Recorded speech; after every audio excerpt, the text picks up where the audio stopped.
Dr. Muhammad Rifai, Sarjana Sains, Master of Engineering, lahir di Yogyakarta pada tanggal 22 Oktober 1980. Muhammad Rifai merupakan anak pertama dari dua bersaudara dari pasangan Muhammad Taufik dan Sri Sumarsi.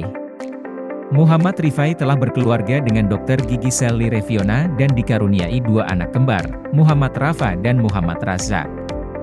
Muhammad Rifai menyelesaikan pendidikan dasar hingga menengah di Yogyakarta, dan melanjutkan pendidikan tingginya di Universitas Gadjah Mada.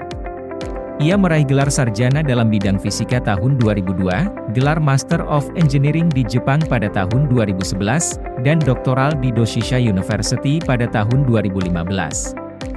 Dengan dedikasi tinggi, Rifai mendalami ilmu material dan teknik nuklir, berfokus pada pengembangan teknologi logam nanostruktur. Inovasi dan penelitian mendalamnya di bidang ini telah membawa peningkatan signifikan dalam aplikasi teknologi proses logam. Muhammad Rifai memulai karir risetnya di Badan Tenaga Nuklir Nasional sejak tahun 2002. Dengan kemampuan akademis dan profesional yang luar biasa, jabatan fungsional peneliti mulai dijajaki Muhammad Rifai pada tahun 2019 sebagai peneliti ahli muda.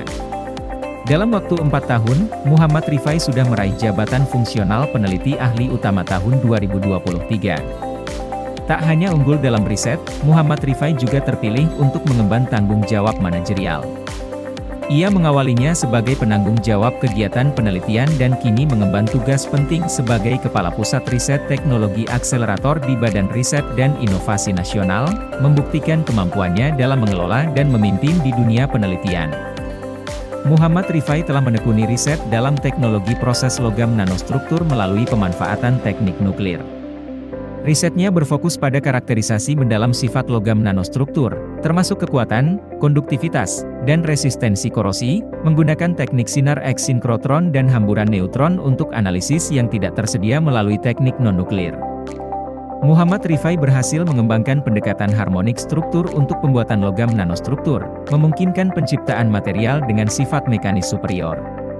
Pendekatan ini meningkatkan keuletan dan kekuatan, berguna dalam aplikasi teknik dan medis. Saat ini, Muhammad Rifai terus mengembangkan riset dalam karakterisasi logam nanostruktur, dengan mengeksplorasi potensi teknik nuklir dalam mengungkap sifat intrinsik material pada skala atomik. Penelitian ini memfokuskan pada pengembangan metode karakterisasi untuk memahami dinamika dan kompleksitas material. Muhammad Rifai kini telah menghasilkan lebih dari 51 karya tulis ilmiah baik yang ia tulis sendiri, maupun ditulis bersama penulis lain, dalam bentuk jurnal, dan proceeding dan ditulis dalam bahasa Inggris maupun bahasa Indonesia. Dedikasinya dalam mengembangkan bakat ilmiah berikutnya terlihat jelas melalui perannya dalam pembinaan akademik, membimbing mahasiswa dari jenjang S1 hingga S3 di berbagai universitas. Di samping itu, ia juga menjabat sebagai pembimbing untuk jabatan fungsional peneliti di Pusat Riset Teknologi Akselerator BRIN. Selain keunggulan dalam riset, Muhammad Rifai juga memiliki peran penting dalam pembinaan akademik, membimbing mahasiswa dan peneliti muda, serta menjadi anggota di beberapa asosiasi ilmiah terkemuka. Ia juga telah menerima penghargaan dari berbagai organisasi ilmiah dan akademis. Muhammad Rifai juga dianugerahi Satya Lancana Karya Satya 10 dan 20 tahun atas pengabdiannya yang berkelanjutan pada bidang penelitian dari Presiden Republik Indonesia. Semangat dan dedikasi Muhammad Rifai dalam riset dan inovasi telah menjadi inspirasi bagi banyak peneliti dan ilmuwan muda. Kerja keras dan kegigihan beliau telah membuktikan bahwa dedikasi dan kecintaan pada ilmu pengetahuan dapat mengubah dunia.